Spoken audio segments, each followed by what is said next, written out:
નમસ્કાર, nation plus ન્યૂઝમાં આપનું સ્વાગત છે. હું છું ધોલ પરમાર. ટૂંક સમયમાં ગીરની પ્રખ્યાત કેસર કેરી બજારમાં આવશે, પરંતુ કેરીમાં કરણ આવ્યું છે, જેને લઈને ખેડૂતો ચિંતિત બન્યા છે.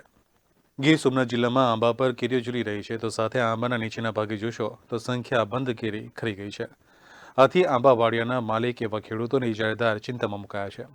ઇજારેદારને એ ચિંતા સતાવી રહી છે કે ખેડૂતને નક્કી કરેલી રકમ ચૂકવવાની છે, તો બીજી તરફ માર્કેટની અંદર નાની કેસર કેરી 1 કિલોના 5 રૂપિયાના ભાવે હાલ વેચાઈ રહી છે, અને બીજી તરફ આંબાઓમાં ફ્રૂટ ફ્લાવરિંગ અટકી ગયું છે.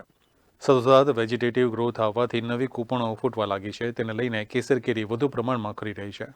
તો 10 દિવસ પહેલા જે નાની કેસર કેરીના 1 કિલોના 50 રૂપિયાથી 60 રૂપિયા ભાવ હતો, તે કેસર કેરી આજે 5 રૂપિયામાં ખેડૂતો પાસેથી વેપારી ખરીદી રહ્યા છે. ગત વર્ષની સરખામણીએ આ વખતે કેસર કેરી માર્કેટમાં માત્ર 40% આવે તેવી સંભાવના ખેડૂતો અને ઇજારેદારો વ્યક્ત કરી રહ્યા છે. પુષ્કળ સાહેબ ઇજારાઈ છે, બરાબર છે, પણ એટલું બધો કોળ અને ઝાકળ આવે છે કે કોઈ મોટી ખાકડી રહેતી જ નથી આંબા ઉપર. બધું હેઠે પડી જાય. રોજની 250-300 કિલો ખાકડી 15-17 દાડિયા કરીને વીણાવું છું સાહેબ. માર્કેટમાં વેચવા જાય તો 5 રૂપિયા કિલો રાખે છે. ક્યાંય માર્કેટમાં ખાકડીનો કોઈ માલિક જ નહીં, ઇજારદાર કોઈ વેચવાવાળો તૈયાર નથી, લેવાવાળો તૈયાર નથી. તો આમાં નાખવી ક્યાં ખાકડી સાહેબ? ને ખાકડી વીણાવીએ નહીં તો આમાં જીવાત થઈ જાય, સોનમાગ થાય, ઘણા બધા રોગ આવે. આમાં દાળિયાની દાળી બી નથી નીકળતી. માર્કેટમાં તો મહિનાદીમાં કેરી ચાલુ થઈ જશે સાહેબ. આવું ને આવું રહે તો કેરી ક્યાં થાય જ નહીં, ખાકડીમાં જ પૂરા થઈ જાય બગીચા. અરે નવો પાન કોળ હોય જ નહીં, બરાબર છે. કેરી ઉતરી જાય પછી જ કોળની શરૂઆત થાય સાહેબ. ત્યારે ખેડૂતને કેસરમાં જો આમ જ ખરણ રહેશે તો ઇજારેદાર બાકીની રકમ આપશે કે કેમ તે પણ મૂંઝવણ છે. આંબાની પરિસ્થિતિ આ વખતે વિકટ છે ભાઈ. વાતાવરણ ઝાકળ ને એક તો પહેલાં ફૂટ મોડી આવી તો ત્યાં એમાં પાછો હેળ જીવાત ને આ ને તેને બધું આવી ગયું.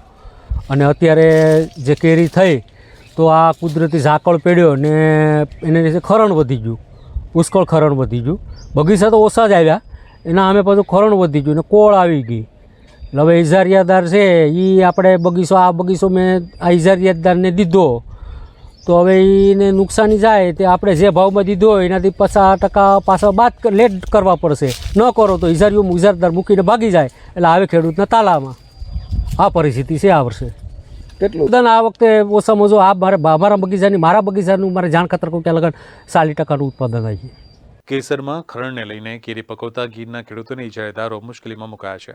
ત્યારે કૃષિ વૈજ્ઞાનિકોનું કહેવું છે કે આ વર્ષે પ્રથમ તબક્કાનું અંદર ફ્લાવરિંગ આવ્યું છે. બાકીનું જે બીજો અને ત્રીજા તબક્કામાં નહિવત ફ્લાવરિંગ આવ્યું છે, તેમાં પણ રાત્રિના સમયે ઝાકળ અને દિવસની ગરમી પડવાને લઈને ખરણની પ્રક્રિયામાં વધારો થયો છે. ત્યારે બજારમાં કેસર કેરી ઓછી આવશે, જેને લઈને આ વર્ષે કેસર કેરીના ભાવો આસમાને રહેવાની શક્યતા છે. આંબાની અંદર 3 વખત આપણા વિસ્તારમાં ઘણા વર્ષથી ફ્લાવરિંગ આવે છે. એમાં પહેલી જે ડિસેમ્બરના એન્ડ સુધીમાં હોય તેમાં થોડા પ્રમાણમાં આવેલું, અને જે જાન્યુઆરી અને ફેબ્રુઆરીમાં જે ફ્લાવરિંગ સારું આવતું એ આ વર્ષે નહિવત જેવું છે. ને થોડું ઘણું આવ્યું હતું તો એમાં પણ જે ઝાકળ રાતના ને દિવસના ગરમી હોય તેના કારણે એમાં મેક્સિમમ ખરણ જોવા મળે છે, જેવું અત્યારે ચાલી રહ્યું છે.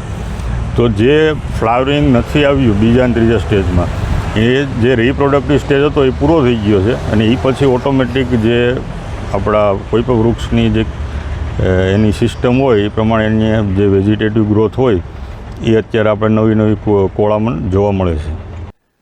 Mahesh Dodiya, nation plus news, Gir Somnath.